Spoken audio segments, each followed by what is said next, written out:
మన ప్రియమైన యేసుక్రీస్తు నామములో మీ అందరికీ వందనాలు. దేవునికి స్తోత్రాలు. దేవుని మాట్లాడిందాం కొద్దిసేపు. బైబిల్లో దావీదు భక్తుడని ఉన్నాడు. ఆ దావీదు భక్తుడు మందసం తెస్తున్నప్పుడు కొత్త బండి చేయించి బండి మీద ఎక్కించి తీసుకొస్తున్నారన్నమాట. తీసుకొస్తుంటే బండి వచ్చేటప్పుడు ఒక చోటకు వచ్చినాక నాకోరు అన్న కళ్ళంలోకి వచ్చినాక ఎద్దుకి కాలు జారి మందసం ఒరిగిపోతే బుజ్జి అన్న ఆయన పట్టుకోబోయాడు. ఇట్లా పట్టుకునేటప్పటికి దేవుడి ఉగ్రత ఆ ఉజ్జయ మీదకి వచ్చింది. ఉజ్జయ చనిపోయాడు అన్నమాట. అక్కడే చనిపోయేటప్పటికి దేవుడి స్తోత్రం, ఈ దావీదుకి ఒక భయమేసి ఆ మందసాన్ని యెరూషలేముకు తీసుకెళ్ళక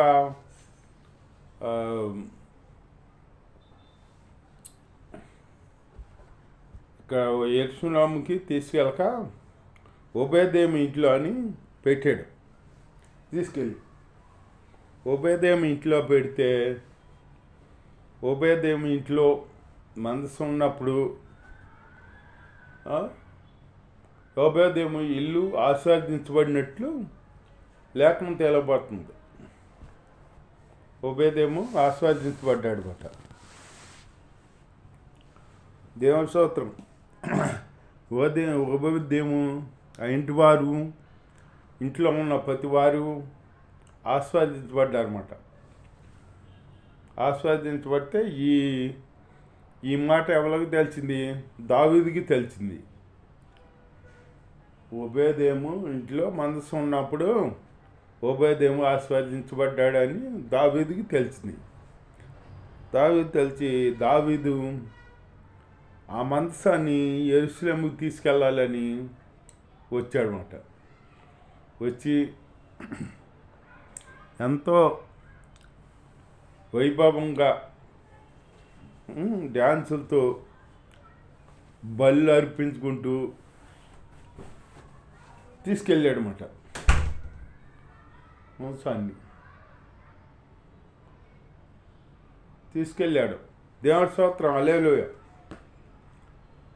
తీసుకెళ్తే అప్పుడు మందసం తీసుకెళ్ళేటప్పుడు నాట్యాలతో, ఆటలతో, సంగీతాలతో, నాట్యాలతో తీసుకెళ్తూ ఉంటాంగా దావీదు ఆ మందసం ఎదుట నాట్యం ఆడాడనమాట. నాట్యం ఆడుతూ వెళ్తున్నప్పుడు అప్పుడు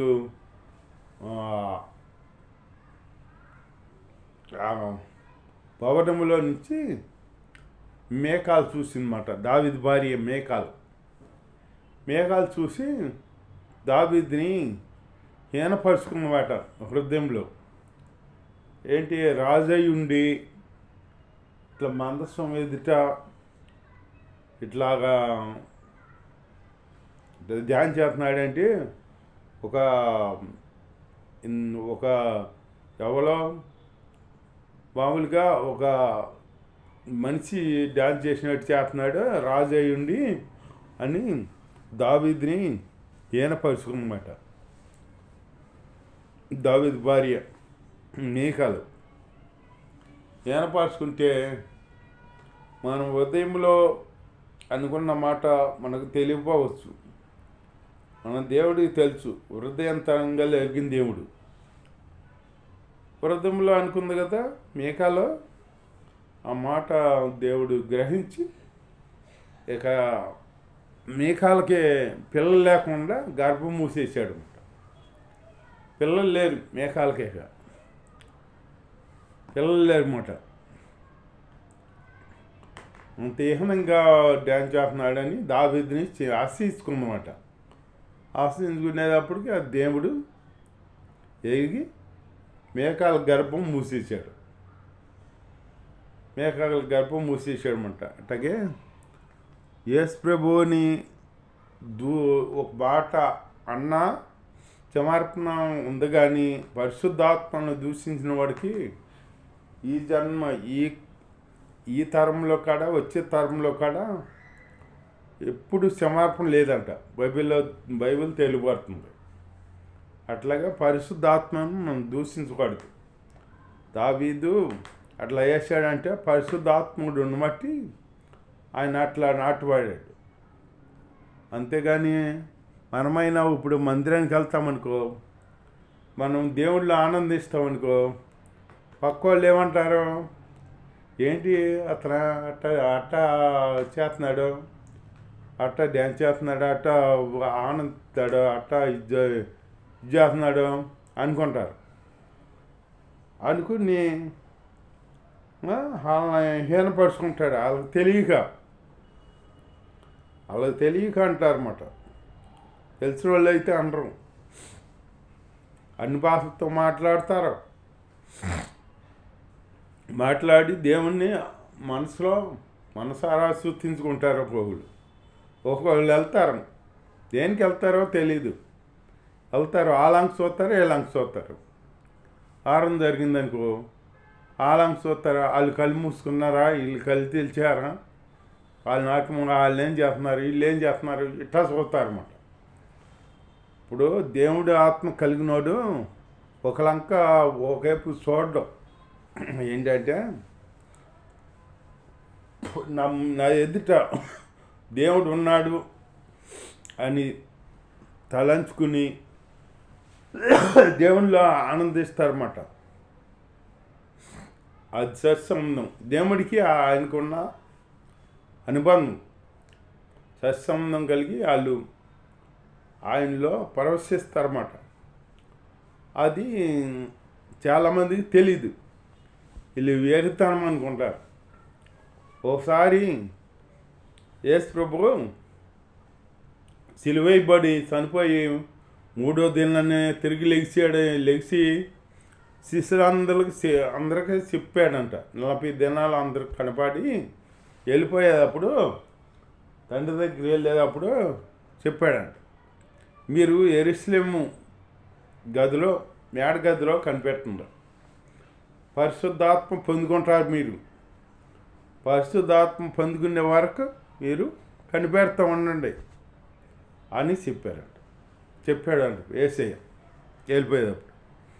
అప్పుడు వెళ్ళి యెరూషలేము మేడ గదిలో కనిపెడుతున్నారు, ఉపాసం ఉండి ప్రార్థన చేస్తూ మేడ గదిలో కనిపెడుతున్నారు అన్నమాట. కనిపెడుతుంటే అప్పుడు పరిశుద్ధాత్మ బలంగా వచ్చిందంట. వచ్చి వాళ్ళందరి మీద వాళ్ళగా అగ్ని జ్వాలలాగా వాలిందంట. అప్పుడు వాళ్ళు అన్ని రకాల భాషలతో మాట్లాడారంట. మాట్లాడితే వాళ్ళందరూ అనుకుంటున్నారంట, ఏంటి కొత్త మద్యం ఏమైనా తాగారా వీళ్ళు, వీళ్ళు ఇట్లా మాట్లాడుతున్నారేంటి, అన్ని రకాల భాషలతో మాట్లాడుతున్నారు అని చెప్పుకున్నారంట. కొత్త మద్యం ఏమన్నా తాగారేమో అనుకున్నారంట. అట్లాగే దేవుళ్ళు ఆనందించిన వాడికైతే తెలుస్తుంది, దేవుడి ఆత్మ కలిగిన వాడికైతే తెలుస్తుంది దాని గురించి. దేవుడిలో అనుభవం లేకుండా ఉన్న వాళ్ళకే తెలియదు, ఆ అనుభవం తెలియదు. ఆ అనుభవం రావాలంటే ఎంతో ధన్యత ఉండాలి మనకి. దేవుడే, మనం ఏం చేయలేం. దేవుడు ఆత్మ వచ్చిందనుకో మనము బలహీనమైన బలవంతులం అవుతామన్నమాట. బలహీనమైన బలవంతులమయ్యి దేవుళ్ళో ఆనందిస్తాం, అన్ని రకాల భాషలతో మాట్లాడుతామన్నమాట. అది దేవుడి వరం. ఆ దేవుడి వరం పొందుకోవాలి మనం. అంతేగాని మందిరానికి వెళ్ళి వ్యర్థంగా వెళ్ళినట్టు ఏంటో వెళ్తారో, ఒక్కొక్కరు ఎత్తుకు వెళ్తారో తెలియదు. బైబిల్ కాడ ఎత్తుకెళ్తాక సిగ్గు ఒక్కొక్కరికి.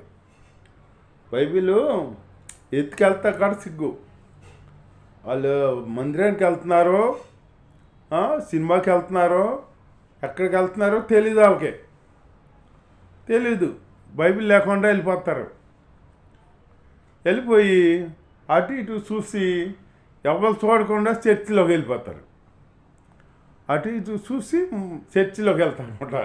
మళ్ళీ అందరు చూసేది అటు కాదు. అంటే ఏంటంటే అటు ఇటు చూసి వెళ్తారు. అంటే ఏంటంటే వాళ్ళు చూస్తారేమో వీళ్ళు చూస్తారేమో అని కొందరు అనుకుంటారన్నమాట. వాళ్ళకి ఇలా భయపడతారన్నమాట. మనం ఒకరు భయపడవలసిన పని లేదు. దేవుళ్ళో మనం ఆనందించాలి. దేవుడి ఆశీర్వాదం మనకు ఉంటుంది. అంతేగాని వాళ్ళ మాటలు పట్టుకోకూడదు. దాని నిమిత్తం ఒక ఉపమానం చెప్పాడు యేసయ్య. మరి రైతు అంట విత్తనాలు చల్లాడంట. విత్తనాలు చల్లితే కొన్నేమో రాత్రి నెల పడినాయి అంట, కొన్నేమో ముళ్ళ కంపల్లో పడినాయి అంట, కొన్నేమో త్రోవ పక్కన పడినాయి అంట, కొన్నేమో మంచి నెల పడినాయి అంట. ఈ రాత్రి నెల పడిన విత్తనం ఏంటంటే అది చర్చికి వస్తారు కదా, సంతోషంగా ప్రభుని ఆహ్వానిస్తారు. చెప్పిన వాక్యం అబ్బా బాగా చెప్పారని మంచిగా భక్తిగా ఉంటారు. కానీ వాళ్ళు అనుభవం మన్ను లేని కనుక రాత్రి నెల కనుక వాళ్ళు మొక్క రాదు, ఎండిపోతారు. సూర్యుడు అస్తమించినప్పుడు ఈ మొక్క ఎండిపోద్ది. ఇంకొందరేమో తోపక్కన పడతారట. ఆ విత్తనాలు పక్షులు ఎత్తిపోతాయి అంట. అంటే ఏంటంటే మనలో దేవుడి మాటలో పన్నీయకుండా పక్షులు సైతానుడు ఎత్తుకుపోతున్నాడు అనమాట. దేవుని స్తోత్రం. అలాగే మూడోది ఏంటంటే ముళ్ళకంపల్లో పడినాయి అంటే ముళ్ళకంపల్లో పడిన వాళ్ళు ఎవరంటే దేవుళ్ళో చక్క సాగుతారు. దేవుళ్ళో చక్క అనుభవం ఉంటుంది, వాళ్ళకి సాగుతారు. కాకపోతే పక్కోళ్ళు ఈ పక్కోళ్ళు అంటారు, ఏంటి మీకు ఆ దేవుడే దొరికాడా, ఆ దేవుడు నమ్ముకున్నారేంటి, ఆ దేవుడు తెల్లవాడి దేవుడు, అమెరికా దేవుడు, మాలో దేవుడు, ఆ దేవుడు ఈ దేవుడు అంటారు. ఆ దేవుడు ఆ దేవుడు ఏ దేవుడు కాదు, అందరికీ ప్రభు అందరికీ ప్రభు అని లేఖనం తెలుపబడుతుంది. అట్లాగే ఆ ప్రభుని మనం ప్రభువుగా స్వీకరిస్తే వాళ్ళు ఆశీర్వదించబడతారు అన్నమాట. అంతేగాని ఆలాంకు చూసి ఏలాంకు చూసి కులపిచ్చి ఏంటి కులం, ఆ కులం అది తక్కువ కులం దేవుడు అంటారు. తక్కువ కులం దేవుడు ఏంటి? దేవుడు సృష్టికర్త ఒక్కడే. సృష్టికర్త ఒక్కడే దేవుడు. ఆ దేవుడు మానవులో పాపం ఎక్కువైపోయిందని మానవులు తప్పు పాపం చేసి ఆ కొబ్బరికాయలు కొట్టి ఆ యాత్రలు వెళ్ళి మన పాపం పోయిందనుకుంటున్నారు వాళ్ళు. భ్రమ. కొబ్బరికాయ కొడతాం, అవి కొడతాం, పోతుల్ని బలిస్తాం, అవి బలిస్తే పోతాం పాపం. మానవుడు చేసిన పాపానికి మానవుడే బలి అవ్వాలి అని తెలుసుకుని దేవుడు భూలోకంలో పాపం ఎక్కువైపోయిందని గ్రహించి అప్పుడు ఎవరు వెళ్తారని దేవుడు అంటే నేను వెళ్తాను అని యేసయ్య వచ్చాడనమాట, భూలోకానికి వచ్చాడనమాట. యేసుక్రీస్తు ప్రభులాగా వచ్చాడు, వెలుగు అయ్యి వచ్చాడు. యేసయ్య వెలుగైన దేవుడు. యేసు నామంలో కానీ తప్పితే ఏ నామంలో రక్షణ లేదు. యేసు నామం అందే నీకు రక్షణ ఉందే, నువ్వు రక్షించబడతావు, పాపం నుంచి విడిపించబడతావు. ఎందుకంటే యేసు పరిశుద్ధమైన దేవుడు, పవిత్రమైన దేవుడు, పాపం లేనివాడు, పాపుల్లో చేరక పవిత్రంగా ఉన్న దేవుడు యేసయ్య. ఎంతో గొప్ప దేవుడు. స్తోత్రం. ప్రేమామయుడు. బైబిల్ కాడ తెలుగుపడుతుంది. చీకట్లో వస్తున్న వాళ్ళంట గొప్ప వెలుగు చూశారంట.